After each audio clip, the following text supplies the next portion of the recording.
The good doctor. Well, this doctor has retired and turned into the good janitor named Tom.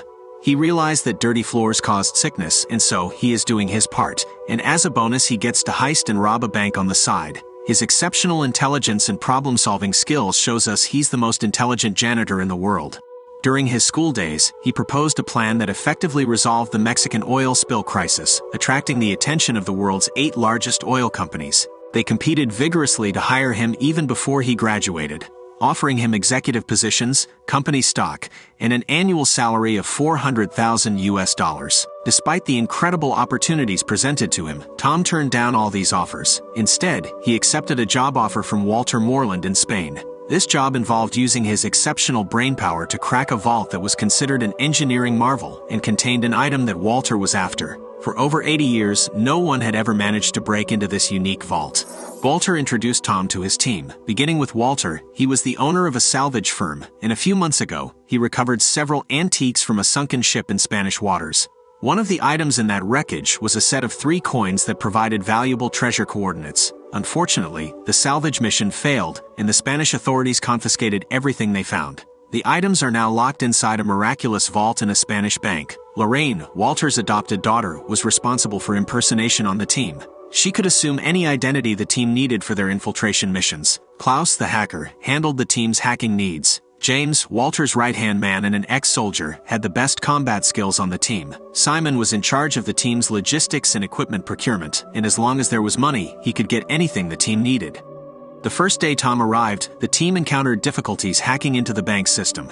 They required a code to enter, but it was unavailable, and time was of the essence. To resolve the issue, Tom suggested a simple solution.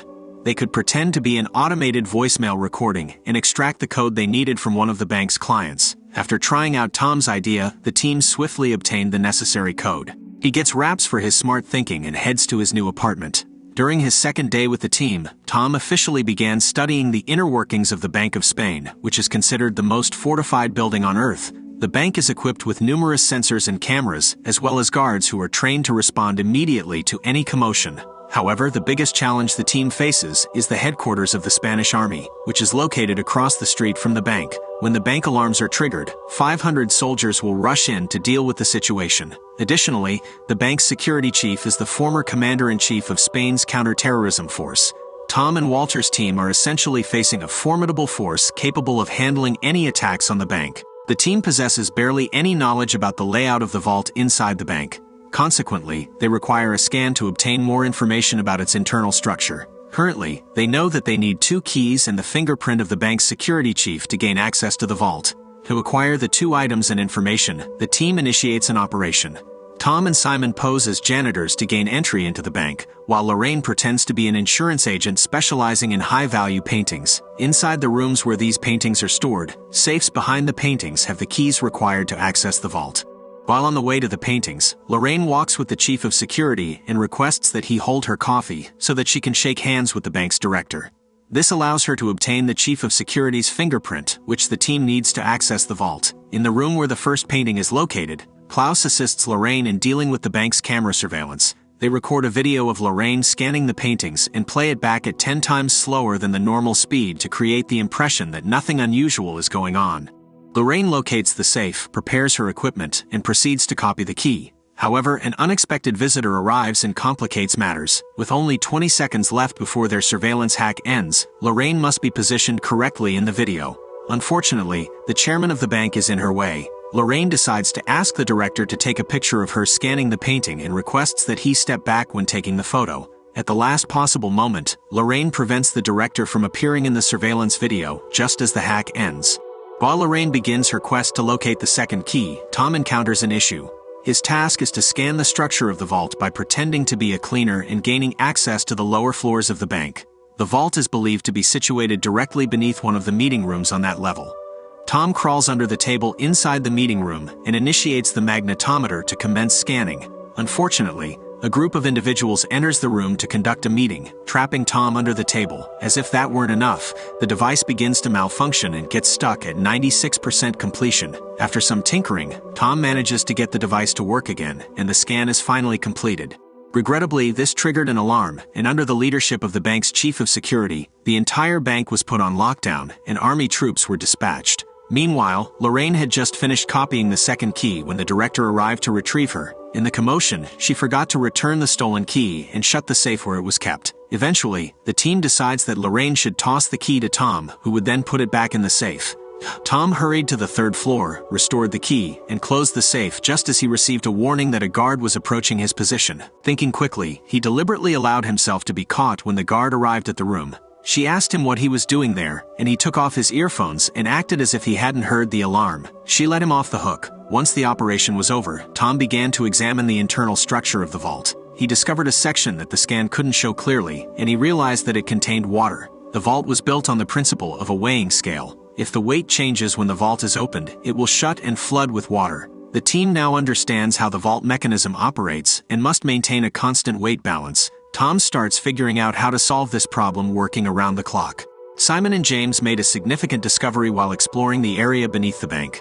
They confirmed Tom's suspicions that there was a massive scale beneath the bank, but to their dismay, the current balance was zero.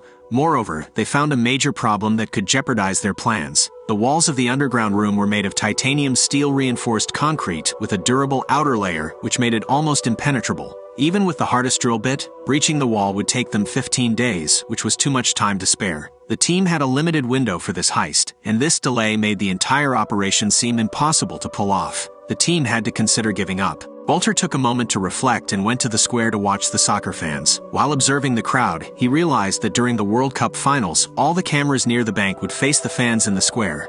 This insight prompted a change in plans. Instead of entering the bank through the underground passage, they could infiltrate it from the roof. Walter quickly relayed this information to the team, and everyone felt a renewed sense of hope. However, their success still depended on Tom and his ability to decipher the vault's mechanisms. He works tirelessly until he finally devises a plan to tackle the security mechanism of the vault. To demonstrate his solution, he places a cup of water on a scale, revealing the balance move. Next, he removes the cup, sprays liquid nitrogen on the scale, and puts the cup back in place. This time, the balance doesn't move because the scale is frozen. Tom explains that the same principle could be applied to the massive vault scale. The only challenge is that they'll require a considerable amount of liquid nitrogen to execute the plan. The team commenced their operation with a solid plan as the soccer game between Spain and Netherlands kicked off. They had a tight window of only 105 minutes to complete the entire operation. To start, they zip-lined to the bank's rooftop, cut open a glass window, and entered through the opening. Then they made their way through 100 meters of piping until they reached the entrance to the room containing the vault. Here, they would need to cross using a portable ladder. Finally, they arrived in front of the vault, and Klaus began his hacking work to enable the team to gain entry. With the 2 keys and fingerprint they had acquired earlier, they found themselves facing the impressive vault.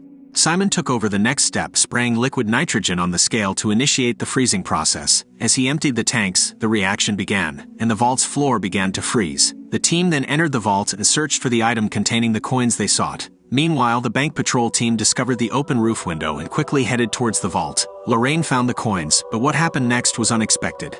James had planned to betray the team from the beginning as an undercover agent, and now aimed to steal the coins from them.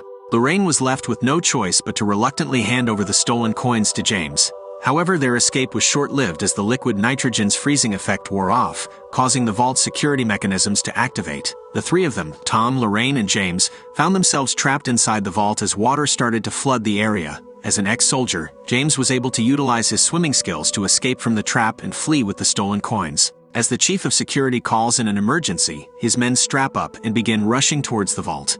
Tom and Lorraine's lives were in serious danger as they were on the verge of drowning inside the flooded vault. With no other option, Tom came up with a plan to trick the vault system into starting the draining process. He instructed Simon to add more weight to the scale to make it appear as if the vault was full. Simon acted quickly and placed all the nitrogen tanks on the scale, but it still wasn't enough. Just as he was about to give up, he noticed his radio and decided to add it to the scale. Surprisingly, the small radio was enough to make the balance shift, causing the water to stop pouring in and starting the draining process. As the army men rushed towards the vault, they were ready to catch the thieves red-handed. However, upon opening the vault, they were surprised to find nobody inside. Tom and Lorraine had managed to escape using the drain pipes, making their way to the upper levels of the bank. With the security force hot on their heels, they were running out of time. In a moment of quick thinking, Lorraine remembered a room she had visited earlier for scanning the paintings. She recalled that the director of the bank usually leaves the window in that room open. Without hesitation, Tom and Lorraine rushed to that room and made their way out of the bank through the open window. They joined the crowd in the square. taking their jackets off and blending in with the rest of the people. The soldiers chasing them were getting dangerously close. Feeling defeated, they prepared to surrender. But fate intervened. Spain won the soccer game, and the crowd erupted into cheers and celebration. The noise and commotion made it impossible for the soldiers to keep up the chase, and Tom and Lorraine were able to slip away unnoticed. Several days later, James returns the stolen coins to his employer. However, when they decode the coordinates, they realize that it leads to the Eiffel Tower, which is not the right location. They finally understood that they had been outsmarted by Walter's team. Meanwhile, Lorraine had switched the coins in the vault, which caused James to steal the wrong ones. Tom and his team are in a resort in France and stumble upon the real coordinates of the treasure they were after. They learn that the treasure is now hidden inside the Bank of England. The team gears up for another heist, ready to put their skills to the test once again. Bank heists have always been a popular theme for movies as people find them intriguing. The use of tools, techniques, and deception adds an exciting layer to the film. If you were in Tom's position, would you choose to live a normal corporate life or take a chance on an impossible mission? Share your thoughts in the comments section below. Thank you for watching. If you liked the video, please subscribe, drop a like, and click on that bell.